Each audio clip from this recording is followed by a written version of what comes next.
What's up, guys? I am back after a brief hiatus. I realize I have not posted in nearly a month, and at first I was going to blame it on the Eagles losing the Super Bowl, but really I've just been busy with other things.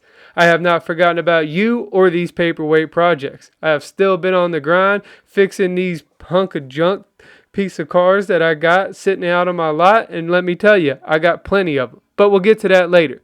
In the last video, we were working on two paperweight projects. One was our prized Hyundai Sonata, and the other was this hunk of junk called Chevy Aveo that we found up in a tree.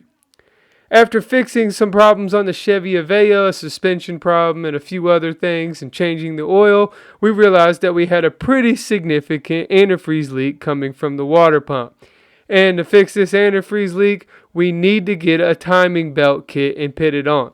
It's kind of a big job for a car that was just left sitting out in the lot, but if we don't see what it's worth, we might miss out on something big. Alright, all the way disassembled here. Got both cam sprockets off. Got the timing cover off, got the water pump off. We're going to go back with it, everything now.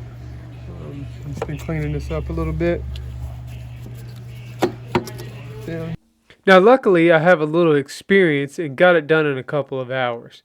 While I had the valve cover off to replace the timing belt, I just went ahead and changed the valve cover gasket. Just thought it made sense since it was off anyways, and yeah, I know, I'm not even sure if this car is able to sell, but if it is, it won't be leaking oil and smoking off the exhaust because of a bad valve cover gasket. And at this point, I'm really hoping I can get this car back on the road and sell it because I'm pretty deep in labor and still have a little ways to go.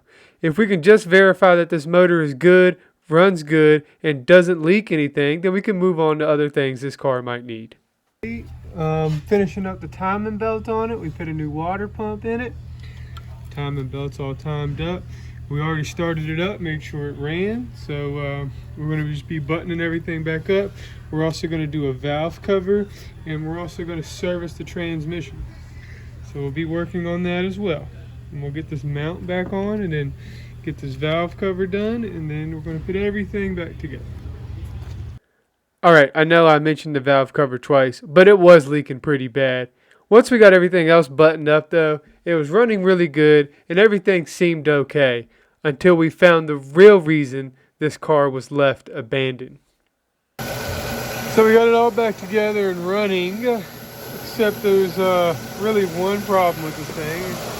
The timing belt looks good, it's in time, idle up, but apparently I wasn't able to diagnose this before I started all this, but we have combustion coming out of the oil plug, which means we've probably got a bad head or a warped head or bad head gasket. So no bueno. Anyways, we're going to back it outside and figure out what we're going to do with it later. Okay, now it's decision time. This car obviously has a bad head or a serious problem with the motor causing combustion to come out of the antifreeze circuit. Anyways, this is a common problem on these motors. I knew that going in. It only had 90,000 miles on it, but I guess GM made a lemon with this early Ecotec motor. Regardless, I have to decide whether I want to try to replace the head and fix the motor in it, or try to find another motor and swap it in. After searching on the interweb and doing a little bit of research, it didn't make really much sense to go either way. Unfortunately, this car was not worth the time or the money to do either, so we scrapped it, which makes this a failed paperweight project. Only a couple $100 in it and a little bit of time, but we came out okay ripping the cats off and scrapping this vehicle for a couple $100. Lesson learned, and we moved back on to our Hyundai Sonata. So in other news, this Hyundai was driving well.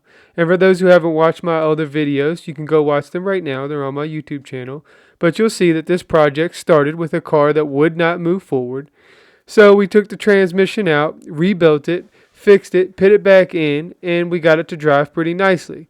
Then when we were driving it, we started hearing some noise, which was caused from the suspension being left outside, making it a paperweight in the cold for almost a year. It was a little creaky, and that's pretty much where we left off, was fixing that suspension and trying to get it quiet. All right, so I got it cleaned out. It looks really good in here, man. It comes out very nice. We got the noise issue fixed. We're going to pull into a parking lot so you can hear that. It sounds really good. Suspension is, I had to grease those ball joints back up a little bit. But, you know, not too bad of a vehicle. We're going to turn in this parking lot just so you can hear the noise. Old lady driving a Subaru. But yeah, see, it's a whole lot better than it was. No creaking, no. So, anyways, I'm gonna go grab my lunch, and this vehicle is gonna be sold today. So, we have taken it from a paperweight project to a nice, reliable vehicle, and it's actually gonna be sold to a family member of mine. So, yeah. Now, before I could actually sell the car, my work was still not done. We had some minor issues to take care of, like a broken window switch and some rusty wiper arms. Not too big of a deal, but when you polish a turd, you might as well make it shiny, right? Needless to say, my cousin, who did not want to be on camera, was very excited and pleased to have this car and took it off my hands to get back and forth from work. Mission accomplished. Now, let me give you a little bit of background information on what a paperweight project is and how these cars get to my lot. Sometimes they come from various places, and sometimes they're left on us for repair work. Others I buy from the auctions, and sometimes I have a little more confidence in myself than I should. Other times we just buy them from customers who bring them to us for repair work. One thing's for certain though, they all have problems. Whether it's title issues, mechanical issues, or body issues, or all the above, they gotta be fixed. And I'm going to take you on this journey with me. I've been doing this for a couple years now, but we are just getting started. Here's a quick look of what I got on the lot at the shop to be fixed up right now. I have this Mercedes-Benz. It's got a pretty big oil leak onto the restaurant parking lot next to my shop. We got this Benz. It's got an engine problem and a suspension problem. Be looking at that one. We got the Beamer over here. The Honda section over here. Got 3 Hondas over here that are projects, working on currently, not really. We got this body project right here. Then we're gonna need a new radiator support, get somebody to pull it out maybe for us, fix it up, and hopefully we can get that one running. This thing needs a transmission. This is a 2007 Honda Odyssey. And then this one back here, this is a 2004 Honda Pilot all-wheel drive. Needs a transmission as well. But wait, there's more. We got a 2001 Toyota 4Runner. It has no four-wheel drive right now, and we got to do some servicing up to it. I've already done a few things to this one, fixed the frame, some other stuff. And then we got a 2011 Kia Optima, and this one failed inspection yesterday. You see the paper in there. Actually, I got it unlocked.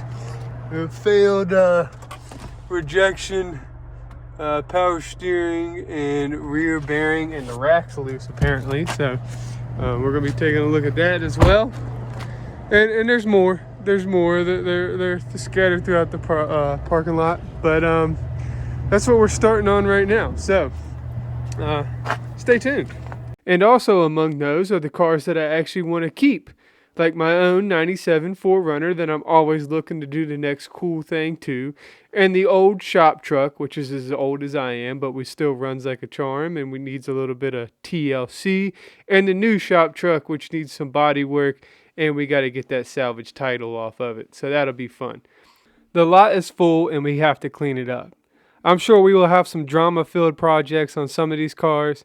And while we were doing that, we may take a break from cars and do some building projects and maybe a few at-home projects. But I'll be sure to keep the camera rolling, and you be sure to like and subscribe for my channel, and maybe I won't take another month to make another video.